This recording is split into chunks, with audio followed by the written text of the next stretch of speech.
So the king and Haman went in to feast with Queen Esther.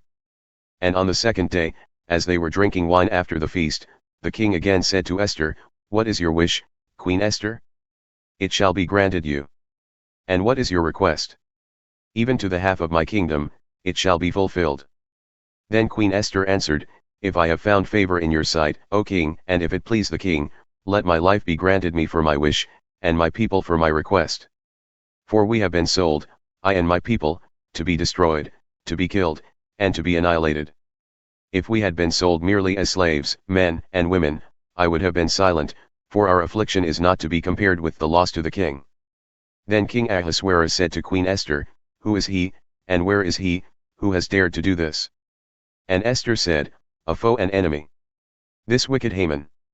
Then Haman was terrified before the king and the queen. "Haman is hanged." And the king arose in his wrath from the wine drinking and went into the palace garden, but Haman stayed to beg for his life from Queen Esther, for he saw that harm was determined against him by the king.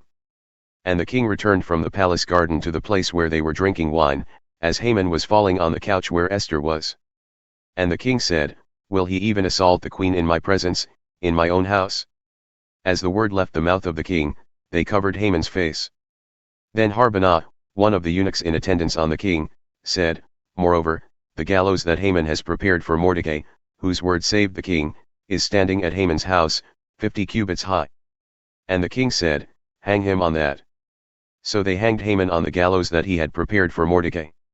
Then the wrath of the king abated.